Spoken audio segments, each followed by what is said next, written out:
You're sitting in yet another restaurant you didn't choose, eating food you don't particularly enjoy, nodding along to plans you have no interest in. The irony isn't lost on you as you force a smile and enthusiastically agree to your friend's suggestion for weekend activities that sound absolutely exhausting. That sounds amazing. You hear yourself say, while internally you're already dreading the crowded festival, the loud music, and the hours of pretending to have fun. But the relief in your friend's eyes when you agreed makes the knot in your stomach feel worth it, at least for now. This has become the story of your life. You're the person everyone calls when they need someone to listen, to help, to say yes. You're reliable, agreeable, and always available. Your coworkers know they can dump extra tasks on you because you never complain. Your family assumes you'll handle the difficult conversations and emotional labor because you're so good at that stuff. Your friends barely ask what you want to do anymore because you always defer to their preferences anyway. On the surface, this seems like a positive trait. People describe you as kind, selfless, and considerate. You've built a reputation as someone who genuinely cares about others, and in many ways that's true. You do care. Sometimes so much that it physically hurts when you sense someone is upset with you or disappointed in your choices. But lately, you've started to notice the cracks in this carefully constructed persona. You realize that you can't remember the last time you expressed a genuine preference about anything significant. When people ask what you want, for dinner, for your birthday, for your career, you feel a strange blank space where your desires should be. It's not that you don't have opinions. It's that they feel dangerous to voice. The breaking point comes during what should have been a celebration. You've just received a promotion at work, something you've worked toward for months. Instead of feeling proud and excited, you find yourself immediately worrying about how your success might make your colleagues feel. When your boss announces the news in a team meeting, you deflect the attention, minimize your contributions, and practically apologize for being chosen. Later that day, your sister calls to congratulate you, but instead of accepting her praise, you spend 20 minutes explaining how you probably don't deserve it and how you're worried about the additional responsibilities. By the end of the call, you've somehow turned your achievement into a source of anxiety about disappointing others. That evening, you sit alone in your apartment, trying to remember the last time you felt genuinely happy about something without immediately worrying about how it affected everyone else. The realization hits you like a cold wave. You've become so focused on managing other people's emotions and reactions that you've lost touch with your own authentic feelings and desires. This moment of clarity leads you to start paying attention to patterns you've never noticed before. You observe how automatically you check other people's facial expressions before determining your own reaction to situations. You notice how you phrase your opinions as questions. Don't you think this restaurant is nice? Instead of, I really like this place. You become aware of how exhausted you feel after social interactions, not because you're introverted, but because you spend so much mental energy monitoring and adjusting to everyone else's moods. A conversation with your therapist helps you understand what's been happening. She introduces you to the concept of people-pleasing behavior and explains that it's often rooted in what psychologists call external validation dependency. Instead of developing a stable sense of self-worth based on your own values and achievements, you've learned to gauge your worth by how others respond to you. It makes sense, she explains during one session. For people pleasers, other people's approval becomes like a drug. When someone is happy with you, you get a hit of relief and temporary self-esteem. But when someone seems displeased, you experience withdrawal, anxiety, shame, and an urgent need to fix the situation. She helps you understand that this pattern often develops early in life as an adaptive strategy. Perhaps you grew up in an environment where love felt conditional, where keeping others happy was necessary for your emotional or physical safety. Maybe you learned that your own needs were less important than maintaining family harmony, or that expressing disagreement led to conflict you weren't equipped to handle. The problem, your therapist continues, is that what served you as a child may be limiting you as an adult. People-pleasing can feel like kindness, but it often stems from fear rather than genuine care. You're not just being nice. You're trying to control how others perceive you because their disapproval feels genuinely threatening. This explanation resonates deeply. You recognize that your people-pleasing isn't entirely altruistic. There's a transaction happening. You manage other people's emotions to avoid the discomfort of potential conflict, rejection, or disappointment. You've been trading pieces of your authentic self for the temporary security of approval. Your therapist introduces you to several psychological concepts that help explain your experience. One is emotional fusion, where your emotional state becomes so intertwined with others that you can't tell where their feelings end and yours begin. Another is hypervigilance to social cues, where you've developed an almost supernatural ability to detect subtle changes in people's moods, often at the expense of your own self-awareness. There's also what psychologists call the approval addiction cycle. You people please to get approval, which provides temporary relief from anxiety about rejection. But this relief is short-lived because external validation never creates lasting self-worth. Soon, you need another hit of approval, leading to more people-pleasing behavior. Over time, the amounts of approval needed increase, while your tolerance for any sign of disapproval decreases. Perhaps most importantly, she explains how people-pleasing can actually damage relationships rather than strengthen them. When you consistently prioritize others' comfort over your own authenticity, she says, you prevent people from really knowing you. They end up in relationships with your people-pleasing persona rather than your true self. This hits you hard. You realize that some of your closest relationships are built on a foundation of you being who you think others want you to be. You wonder if people would still like you if they knew your real opinions, preferences, and boundaries. The thought is terrifying and liberating at the same time.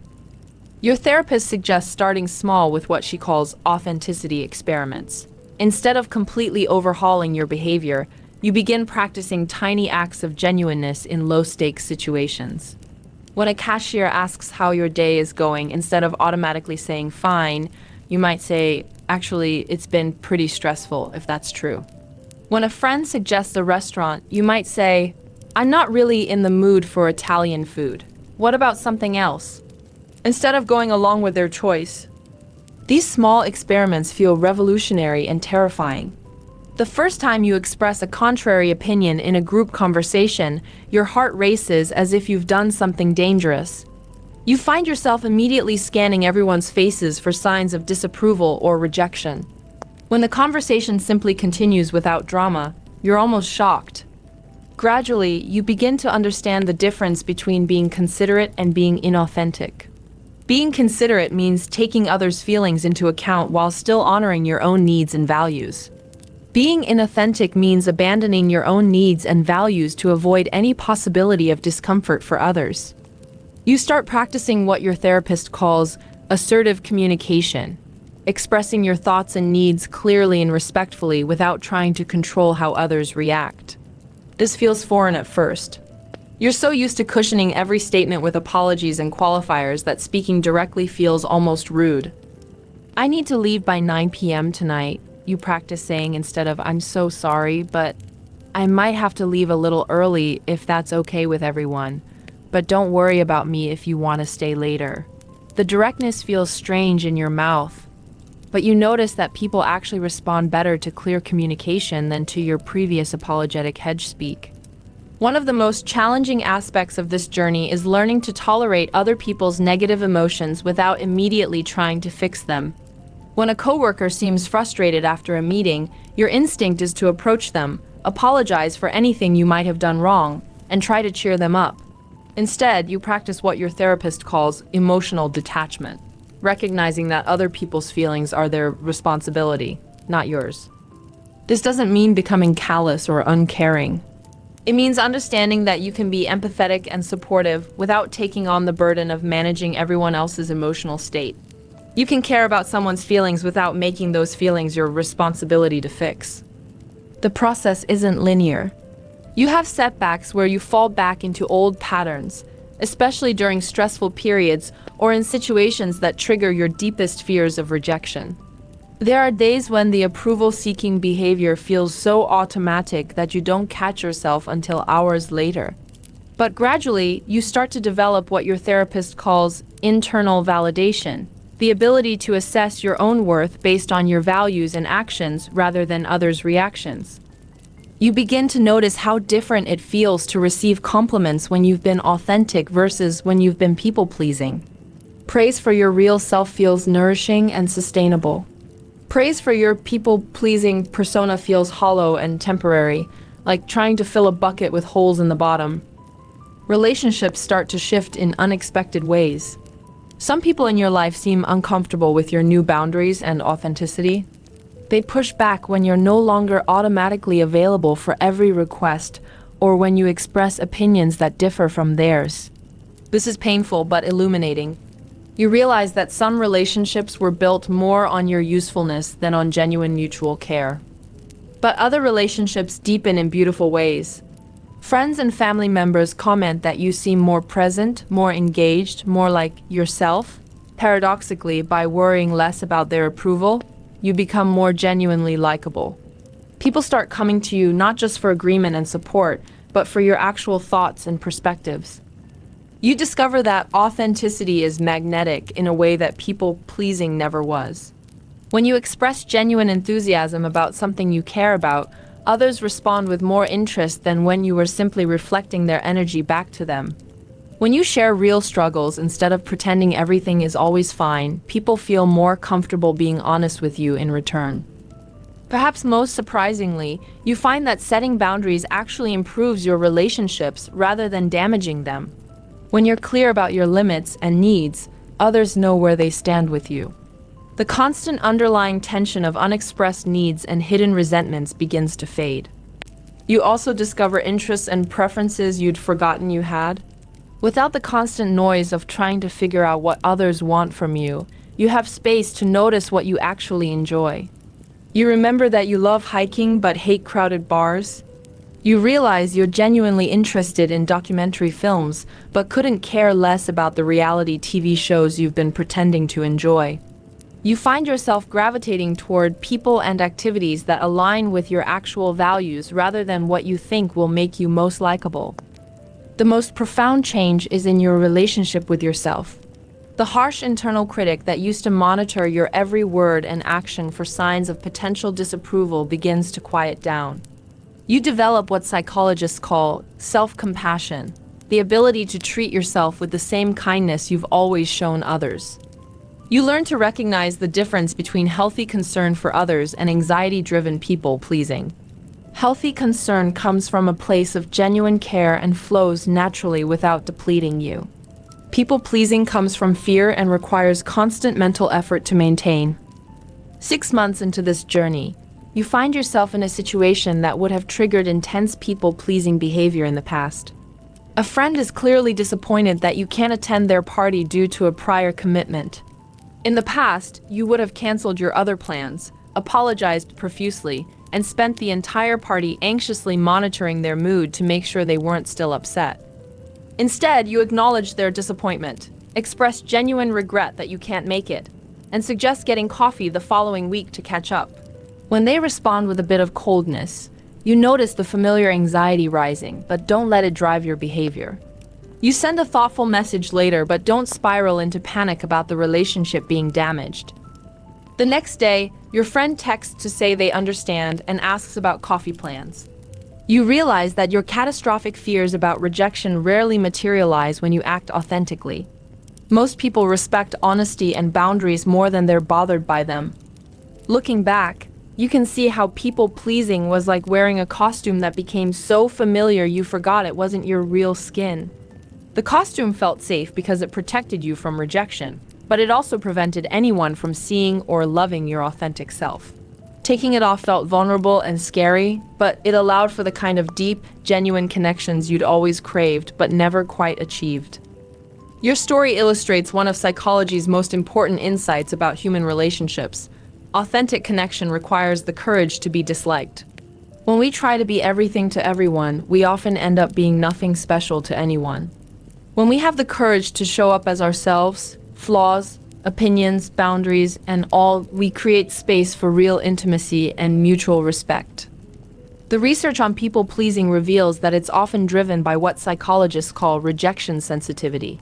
An intense fear of being disliked or abandoned that develops from early experiences of conditional love or acceptance.